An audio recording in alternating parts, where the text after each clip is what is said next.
Hello good morning students. आज हम class 10 में जो है निषेचन और परागण दोनों में भिन्नता पढ़ते हैं, दोनों में अंतर पढ़ेंगे, क्योंकि आप लोगों ने इसके पहले निषेचन भी पढ़ चुके हो और परागण भी पढ़ चुके हो। तो दोनों में क्या भिन्नता है मुख्य रूप से, वो आज हम एक सिस्टमेटिक वे में करेंगे, सिस्टमेटिक ढंग से करेंगे। तो एक साइड में परागण पॉलिनेशन और दूसरे साइड में निषेचन फर्टिलाइजेशन। इस प्रकार से जो है पॉइंट वाइज देखते हैं। पहला पॉइंट हम परागण में देखते हैं, यानी पहले पॉइंट में तो परागण की डेफिनेशन ही दी गई है कि परागण होता क्या है। तो जैसा कि आपने पढ़ा भी है कि पराग कोषों से, और पराग कोष बनते कहाँ हैं, पुष्प के में बनते हैं। तो पुष्प के पराग कोषों से पराग कणों के उसी पुष्प अथवा दूसरे पुष्प के वर्तिकाग्र तक पहुंचने की क्रिया परागण कहलाती है। यानी पराग कोषों से पराग कणों का वर्तिकाग्र तक पहुंचने की क्रिया परागण कहलाती है। यानी पुष्प के नर वाले भाग से, क्योंकि नर भाग में पराग कण बनते हैं, पुमंग या एंड्रोसियम जो कि पुष्प का नर भाग होता है, और इसी नर भाग में जो है फूले हुए भाग पुंकेसर, यानी फूले हुए जो भाग है पुंकेसर, उस पुंकेसर में पराग कोष होता है। यानी पुंकेसर का अगला फूला हुआ भाग पराग कोष कहलाता है या पराग कोष होता है। इसी पराग कोष में जो है नर युग्मक या पराग कण बनते हैं। तो पुष्प के नर भाग पराग कोष से पराग कण मादा के या स्त्री केसर के वर्तिकाग्र भाग तक पहुंचने की क्रिया परागण कहलाती है। तो समझ में आ गया कि इसमें पराग कण जो हैं वो उसी पुष्प के वर्तिकाग्र पर पहुंचते हैं, तो ये क्रिया परागण कहलाती है। और जैसा हम लिख रखे हैं कि पराग कोषों में बने पराग कण उसी जाति के वर्तिकाग्र पर पहुंचते हैं। यानी पराग कोष पुष्प का नर भाग है, और इस पुष्प यानी पुष्प के नर भाग से बने नर युग्मक या पराग कण मादा के या मादा पुष्प के वर्तिकाग्र पर पहुंचते हैं, तब ये क्रिया परागण या पॉलिनेशन कहलाती है। इसके विपरीत निषेचन देखिए, निषेचन को इंग्लिश में कहते हैं फर्टिलाइजेशन।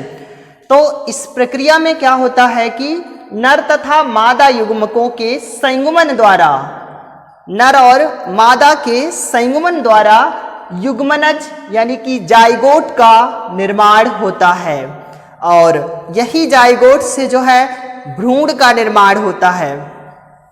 तो हम इसमें समझ पा रहे हैं निषेचन में कि नर और मादा पुष्प के या जंतु के, यानी जब आप किसी भी पर्टिकुलर किसी में पढ़ रहे होंगे पुष्प के तो पुष्प के लिखेंगे, और अगर जंतुओं की बात कर रहे होंगे तो जंतु के नर युग्मक और मादा युग्मक की बात करेंगे। लेकिन हम यहाँ पर सामान्य रूप से निषेचन की बात कर रहे हैं, तो इसमें समझ पा रहे हैं कि निषेचन में नर, क्योंकि निषेचन क्रिया के बारे में बताना है, तो निषेचन में क्या हुआ कि नर और मादा युग्मकों का संयुग्मन होता है। नर और मादा युग्मकों का संयुग्मन होता है। संयुग्मन से तात्पर्य है मिलन होता है, या नर और मादा युग्मक संयोग करते हैं। और जब नर और मादा युग्मक संयोग करते हैं तो नर और मादा युग्मकों के केंद्रक आपस में मिलकर के संयोग करते हैं, और संयोग करके युग्मनज जाइगोट का निर्माण करते हैं। यही जाइगोट जो है भ्रूण में परिवर्तित होता है।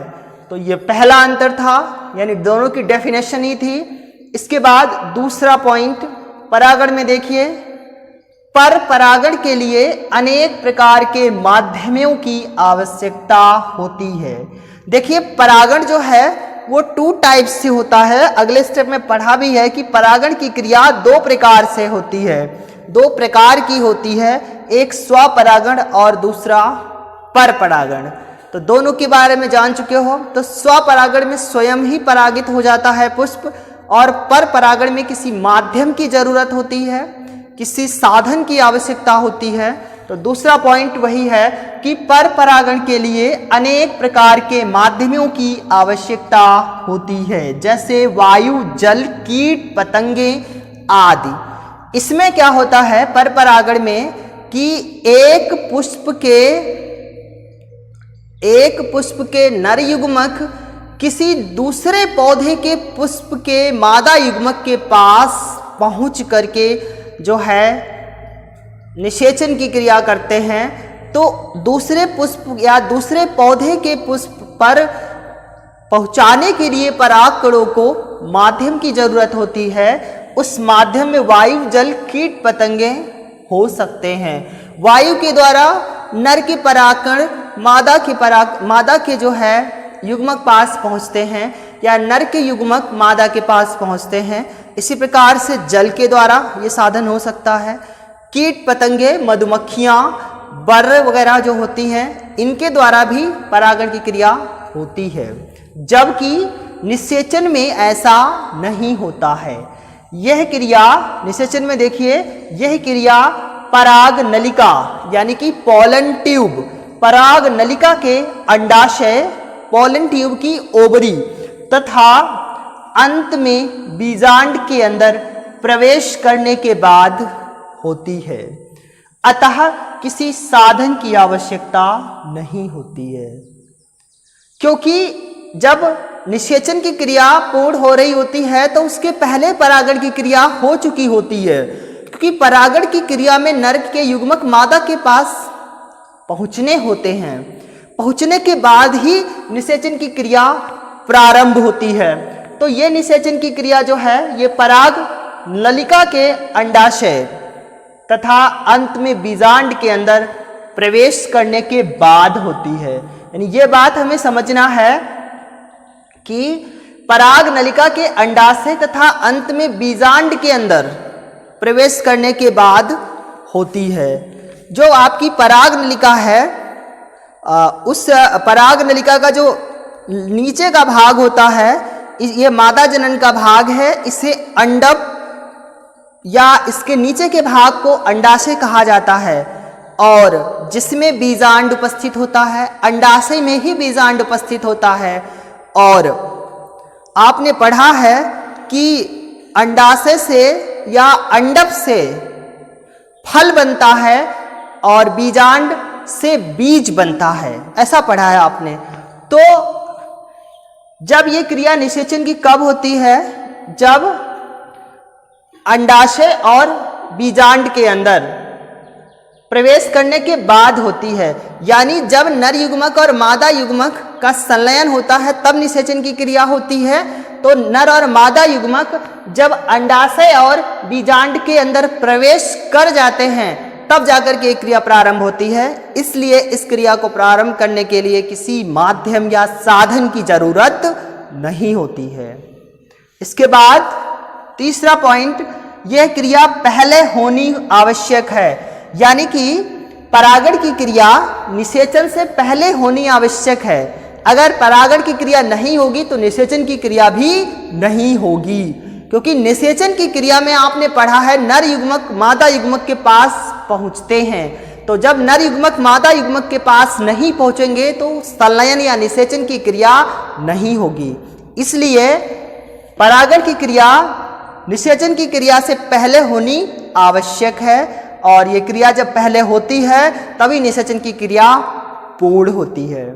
इसके बाद ये क्रिया परागण के बिना नहीं हो सकती है, यानी कि निषेचन की क्रिया जो है वो परागण के बिना नहीं हो सकती है। वही आप समझने का प्रयास कीजिए कि पहले परागण की क्रिया होगी, पहले नर युग्मक मादा युग्मक के पास पहुंचेंगे।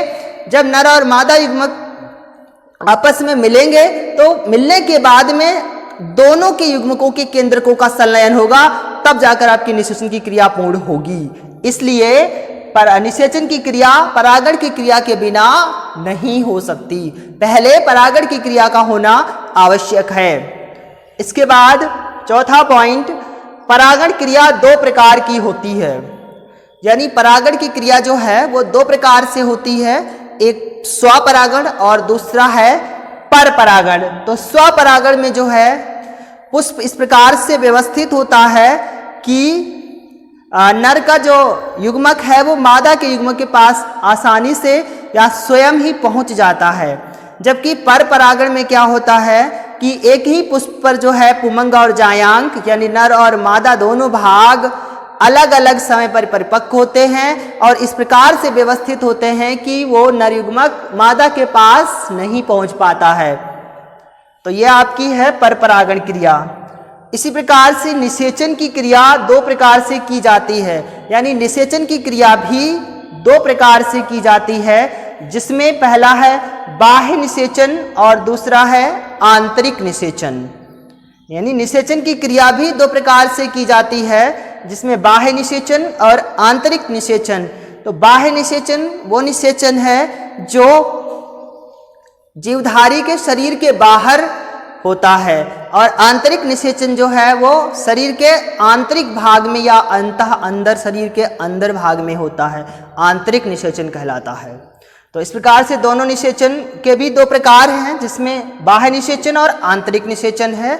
और परागण में भी दो प्रकार हैं, जिसमें स्वपरागण और परपरागण है। इसके बाद पांचवा पॉइंट, परागण में यह जनन क्रिया का प्रथम चरण है। यानी जो परागण है ये रिप्रोडक्शन का पहला चरण है कि जब तक परागण नहीं होगा तब तक निषेचन नहीं हो सकता। इसलिए जनन सबसे पहले जनन का पहला चरण ये है आपका परागण, यानी नर के युग्मक जो है मादा के युग्मक के पास पहुंचना पहला चरण है, पहला स्टेप है।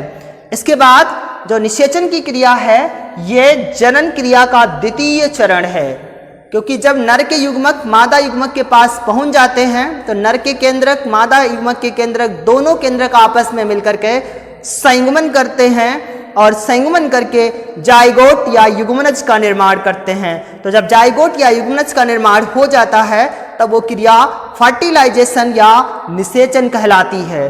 तो ये क्रिया द्वितीय चरण है, यानी कि निषेचन की क्रिया द्वितीय चरण है जनन की क्रिया का, और परागण जनन की क्रिया का पहला चरण है, प्रथम चरण है। तो इसी के साथ आज का हमारा वीडियो परागण और निषेचन पर आधारित था, यानी अंतर थे। तो आप अपनी कॉपी पर इन दोनों को बहुत अच्छे से लिखना और समझना।